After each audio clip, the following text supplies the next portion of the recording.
Salut les fans de tennis, c'est Sarah Pitkowski, la marraine du Play-in 2021. Alors je vais vous parler du Challenger de Lille qui se joue au TC Lille. Les Challengers, ce sont des tournois qui sont en fait l'antichambre du circuit ATP, des tournois tremplins pour un certain nombre de joueurs. Et dans les Challengers, on retrouve un niveau qui est très élevé, notamment pas mal de joueurs du top 100. Alors, pour vous donner une idée, les joueurs du top 100, vous le savez certainement, ce sont des joueurs qui rentrent directement dans les tableaux du Grand Chelem. Comme ça vous donne une idée de la qualité du tennis qui se joue dans les Challengers.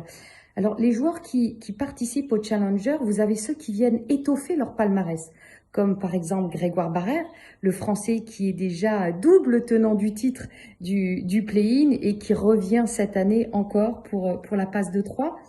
Un challenger, c'est aussi des tournois qui peuvent servir à retrouver la confiance, à regagner des matchs suite à des blessures, par exemple. Et là, je vais vous parler de Lucas Pouille, notre Français, notre originaire du Nord, qui a été top 20, qui a été demi-finaliste à l'Open d'Australie, qui, dû à de nombreuses blessures, eh bien, a dû stopper sa saison 2020. Il sera sur les terrains du TC Lille pour retrouver la confiance et remonter au classement.